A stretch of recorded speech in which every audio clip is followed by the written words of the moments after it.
Hello friends, welcome back to my YouTube channel. അപ്പോൾ ഇന്നത്തെ video എന്താണെന്ന് വെച്ചാൽ എഡ്യൂക്കേഷൻ ലോണിൻ്റെ ഒരു പാർട്ട് 1 വീഡിയോ ഞാൻ അപ്ലോഡ് ചെയ്തിരുന്നു.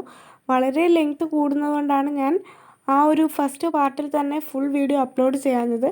ഇത് എൻ്റെ സെക്കൻഡ് പാർട്ടാണ്. എല്ലാവരും തന്നെ കണ്ടു നോക്കുക. ഈ ഒരു വീഡിയോയിൽ ഞാൻ ഡീറ്റെയിൽഡ് ആയിട്ട് എല്ലാ കാര്യങ്ങളും പറയുന്നുണ്ട്. അപ്പോൾ ഫസ്റ്റ് പാർട്ട് കാണാത്തവർ ആ ഒരു പാർട്ട് കൂടി പോയി കാണുക. ഈ ഒരു വീഡിയോയിൽ എന്തൊക്കെ ഡോക്യുമെൻറ്റ്സ് ആണ് വേണമെന്നുള്ളതും അതേപോലെ തന്നെ എഡ്യൂക്കേഷൻ ലോണിനെ പറ്റിയിട്ടുള്ള എല്ലാ ഡീറ്റെയിൽസും അതേപോലെ ഫേക്ക് ഏജൻസീസിനെ പറ്റിയിട്ടും അപ്ലൈ ചെയ്യേണ്ടത് എങ്ങനെയാണെന്നും ഒക്കെ ഞാൻ ഈ ഒരു വീഡിയോയിൽ കൃത്യമായി പറയുന്നതാണ്. വീഡിയോ കാണുന്ന പലരും ചാനൽ സബ്സ്ക്രൈബ് ചെയ്തായിരിക്കും കാണുന്നുണ്ടാകുക. എല്ലാവരും സബ്സ്ക്രൈബ് ചെയ്ത് സപ്പോർട്ട് ചെയ്യുക. ഞാൻ ഇതേപോലുള്ള ഇൻഫോർമേറ്റീവ് വീഡിയോസ് ഇനി ഇടുന്നതായിരിക്കും. അപ്പോൾ നമുക്ക് വീഡിയോയിലോട്ട് കിടക്കാം. ഇനി എന്തൊക്കെ ഡോക്യുമെൻറ്റ്സ് ആണ് നമുക്ക് ഈ ഒരു ലോണിന് അപ്ലൈ ചെയ്യുമ്പോൾ സബ്മിറ്റ് ചെയ്യേണ്ടതെന്ന് ഞാൻ പറയാം. അപ്പോൾ ഫസ്റ്റ് ഓഫ് ഓൾ ഞാൻ പറഞ്ഞല്ലോ ഇതിന് ഈടോ കാര്യങ്ങളോ ഒന്നും തന്നെ വേണ്ട എന്ന്. അപ്പോൾ നമുക്കിതിന് ഒരുപാട് ഡോക്യുമെൻറ്റ്സിൻ്റെ ആവശ്യമൊന്നുമില്ല. വളരെ ചെറിയൊരു ഡ്യൂറേഷൻ കൊണ്ട് തന്നെ ലഭിക്കുന്ന ഒരു ലോണാണ് എഡ്യൂക്കേഷൻ ലോൺ. വളരെ റെയറായിട്ട് മാത്രമേ ഈ ഒരു ലോൺ സാങ്ഷൻ ആവാൻ ഏകദേശം 5 to 6 months ഒക്കെ എടുക്കാറുള്ളൂ. അല്ലെങ്കിൽ പെട്ടെന്ന് തന്നെ ഒരു 2 to 3 monthsനുള്ളിൽ തന്നെ നമുക്ക് ഈ ഒരു ലോൺ സാങ്ഷനായി ലഭിക്കുന്നതായിരിക്കും. കഴിവതും നിങ്ങളുടെ അടുത്തുള്ള ഒരു നാഷണലൈസ്ഡ് ബാങ്കിൽ നിന്ന് തന്നെ ഈ ഒരു ലോണിന് അപ്ലൈ ചെയ്യാൻ ശ്രമിക്കുക. അപ്പോൾ ഇതിന് ഏതൊക്കെ ഡോക്യുമെൻറ്റ്സ് ആണെന്ന് ചോദിച്ചു കഴിഞ്ഞാൽ നമുക്ക് സ്റ്റുഡൻറ്റിൻ്റെ അല്ലെങ്കിൽ പേരൻറ്റിൻ്റെ സൈഡിൽ നിന്ന് കുറച്ച് ഡോക്യുമെൻറ്റ്സ് വേണം. അതേപോലെ കോളേജിൻ്റെ സൈഡിൽ നിന്ന് നമുക്ക് കുറച്ച് ഡോക്യുമെൻറ്റ്സ് വേണം. അപ്പോൾ പേരൻറ്റിൻ്റെ അതേപോലെ സ്റ്റുഡൻറ്റിൻ്റെ അടുത്ത് നിന്ന് ആവശ്യമായ ഡോക്യുമെൻറ്റ്സ് എന്ന് പറയുന്നത് 2 പേരുടെയും ആധാർ കാർഡിൻ്റെ കോപ്പി നമുക്ക് വേണം. അതേപോലെ തന്നെ 2 പേരുടെയും പാൻ കാർഡും അത്യാവശ്യമാണ്. അപ്പോൾ പാൻ കാർഡ് എടുക്കാത്ത സ്റ്റുഡൻസ് ആണെങ്കിൽ അക്ഷയ സെൻറ്ററിൽ ചെന്ന് നിങ്ങൾ പാൻ കാർഡിന് അപ്ലൈ ചെയ്യുക. അപ്പോൾ 2 പേരുടെ കയ്യിൽ നിന്നും പാൻ കാർഡും അതേപോലെ തന്നെ ആധാർ കാർഡും വേണ്ടതാണ്. അതേപോലെ ഇനിയും സ്റ്റുഡൻസിൻ്റെ ഭാഗത്ത് നിന്നും സ്റ്റുഡൻസിൻ്റെ മാർക്ക് ലിസ്റ്റ് വേണം. അതേപോലെ തന്നെ സ്റ്റുഡൻസിൻ്റെ 10th സർട്ടിഫിക്കറ്റ് 12th സർട്ടിഫിക്കറ്റ് ഒക്കെ ആവശ്യമാണ്.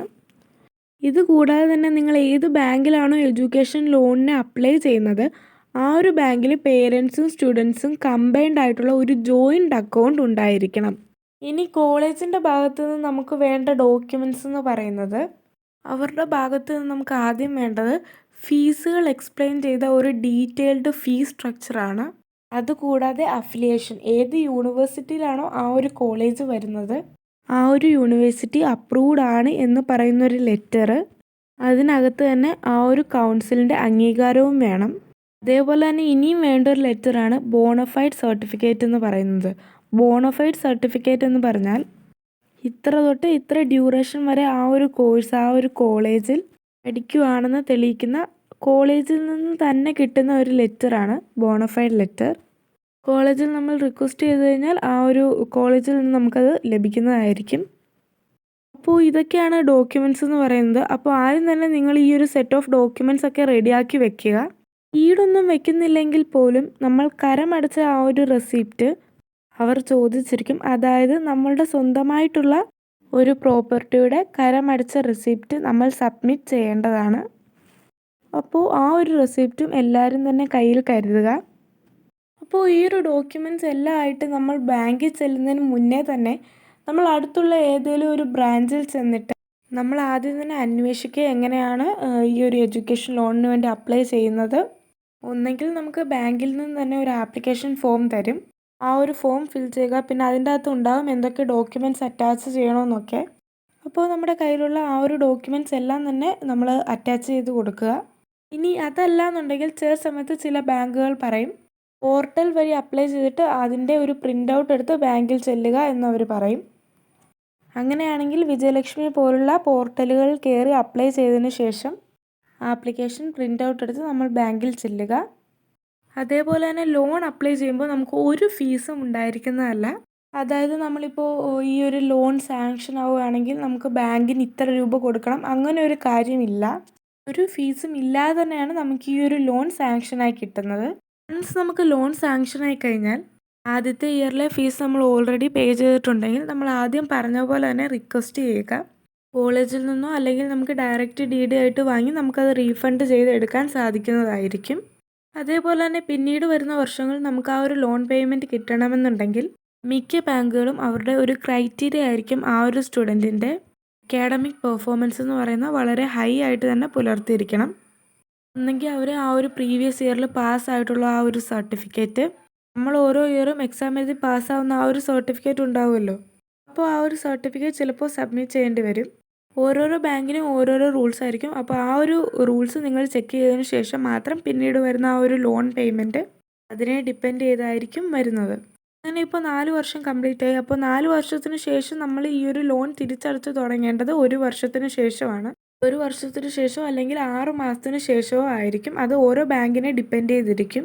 ആ ഒരു ഡ്യൂറേഷന് ശേഷമായിരിക്കും നമ്മൾ ആ ഒരു ലോൺ റീപേ ചെയ്ത് തുടങ്ങേണ്ടത്. ഇനി അതല്ല അതിന് മുന്നേ തന്നെ നിങ്ങൾക്ക് അടച്ചു തുടങ്ങണമെങ്കിൽ അതും ചെയ്യാവുന്നതാണ്. ലോൺ നമുക്ക് മാക്സിമം 15 ഇയേഴ്സ് കൊണ്ട് അടച്ചു തീർക്കാവുന്നതാണ്. പിന്നെ വേറൊരു ഇമ്പോർട്ടൻ്റ് ആയിട്ടുള്ള കാര്യം പറയാനുള്ളത് എന്താണെന്ന് വെച്ചാൽ, കേരളത്തിന് പുറത്തുള്ള കോളേജുകളിലൊക്കെ അഡ്മിഷൻ എടുക്കുകയാണെങ്കിൽ ഏജൻറ്റുമാരായിരിക്കുമല്ലോ നമ്മളെ കാണുന്നത്. അപ്പോൾ അവർ ആദ്യം തന്നെ പറയും ലോൺ പ്രൊവൈഡ് ചെയ്യാനുള്ള എല്ലാ സപ്പോർട്ടും കോളേജിൻ്റെ ആ ഒരു ഭാഗത്ത് നിന്ന്, അതേപോലെ ആ ഒരു ഏജൻറ്റിൻ്റെ ഭാഗത്ത് നിന്ന് ലഭിക്കുന്നതായിരിക്കും.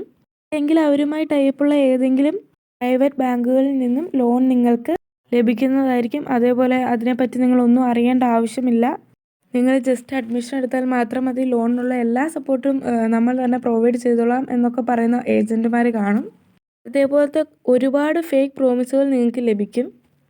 പ്രത്യേകം ശ്രദ്ധിക്കേണ്ടത്, എഡ്യൂക്കേഷൻ ലോൺ എന്ന് പറയുന്നത് എപ്പോഴും ആ ഒരു സ്റ്റുഡൻറ്റിനും അതേപോലെ അവരുടെ പേരൻറ്റിനെയും ബേസ് ചെയ്ത് മാത്രമുള്ളതാണ്.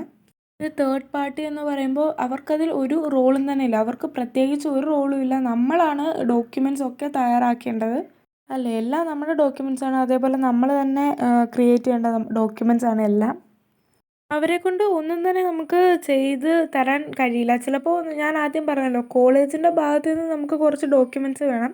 ആ ഒരു ഡോക്യുമെൻറ്റ്സ് ചിലപ്പോൾ വേഗത്തിൽ തന്നെ ഈ ഏജൻറ്റുമാർക്ക് നമുക്ക് സംഘടിപ്പിച്ച് തരാൻ കഴിയുമായിരിക്കും. അല്ലാതെ വേറെ ഒരു ലോൺ സാങ്ഷനായി കിട്ടാനുള്ള വേറെ ഒരു കാര്യങ്ങളും അവർക്കായിട്ട് ചെയ്തു തരാൻ പറ്റില്ല. നമ്മുടെ ഡോക്യുമെൻറ്റ്സ് ആണ് എല്ലാം. ഇതുപോലെ കുറേ ഫേക്ക് ഏജൻസീസ് ഉണ്ട്, എല്ലാം നമ്മൾ ചെയ്തോളാം, നിങ്ങളൊന്നും നോക്കേണ്ട ആവശ്യമില്ല എന്ന് പറഞ്ഞു വരുന്നത്. അതിലൊന്നും നിങ്ങൾ ചെന്ന് പെടാതിരിക്കുക. അവരിനി ചിലപ്പോൾ ലോൺ എടുത്ത് തരുന്നത് ചിലപ്പോൾ പ്രൈവറ്റ് ബാങ്കിൽ നിന്നൊക്കെ ആയിരിക്കും. നമുക്ക് എപ്പോഴും നാഷണലൈസ്ഡ് ബാങ്കിൽ നിന്ന് തന്നെ നമ്മളായിട്ട് തന്നെ ലോൺ എടുക്കുന്നതായിരിക്കും വളരെ നല്ലതായിട്ട് ഉണ്ടാവുക. അപ്പോൾ നിങ്ങളുടെ കോളേജിലോട്ടുള്ള അഡ്മിഷൻ ഉറപ്പായി കഴിഞ്ഞാൽ നിങ്ങളുടെ അടുത്തുള്ള ഏതെങ്കിലും ഒരു നാഷണലൈസ്ഡ് ബാങ്കിൽ പോയി എങ്ങനെയാണ് ഈ ഒരു ലോണിന് അപ്ലൈ ചെയ്യേണ്ടത് എന്ന് അന്വേഷിക്കുക. ഇനി അതും അല്ലെങ്കിൽ നിങ്ങൾക്ക് ഓൺലൈൻ വഴിയും ഓരോരോ പർട്ടിക്കുലർ ബാങ്കിൻ്റെ വെബ്സൈറ്റിൽ കയറി എങ്ങനെയാണ് ലോണിൻ്റെ റിക്വയർഡ് ഡോക്യുമെൻറ്റ്സ്, എങ്ങനെയാണ് അപ്രൂവൽ, ഇങ്ങനെയുള്ള കാര്യങ്ങളൊക്കെ സെർച്ച് ചെയ്ത് നോക്കിയാൽ നമുക്ക് ആ ഒരു ഇൻഫർമേഷൻസ് ഒക്കെ ലഭിക്കുന്നതായിരിക്കും. അപ്പോൾ എത്രയും വേഗം തന്നെ നിങ്ങൾ ഈ ഒരു അഡ്മിഷൻ എടുത്തതിന് ശേഷം നിങ്ങൾ ഈ ഒരു ലോണിന് അപ്ലൈ ചെയ്യുന്നത് സ്റ്റാർട്ട് ചെയ്യുക. എന്നാൽ മാത്രമേ നമുക്ക് വിത്തിൻ 3 മന്ത്സിനുള്ളിൽ ഈ ഒരു ലോൺ സാങ്ഷനായി കിട്ടുകയുള്ളൂ. അപ്പോൾ എഡ്യൂക്കേഷൻ ലോണിനെ പറ്റി എല്ലാവർക്കും മനസ്സിലായെന്ന് ഞാൻ വിചാരിക്കുന്നു. ഈ ഒരു വീഡിയോ എല്ലാവർക്കും ഹെൽപ്ഫുൾ ആയിട്ടുണ്ടെങ്കിൽ എല്ലാവരും സബ്സ്ക്രൈബ് ചെയ്ത് സപ്പോർട്ട് ചെയ്യുക. അപ്പോൾ ഇനി എന്തെങ്കിലും ഡൗട്ട്സോ എന്തെങ്കിലും ഉണ്ടെങ്കിൽ നിങ്ങൾ കമൻറ്റ് സെക്ഷനിൽ അറിയിക്കുക. നെക്സ്റ്റ് വീഡിയോ എന്ത് വേണം എന്നും നിങ്ങൾ കമൻറ്റ് സെക്ഷനിൽ അറിയിക്കുക. അപ്പോൾ നെക്സ്റ്റ് വീഡിയോ കാണുന്നവരെ ബൈ.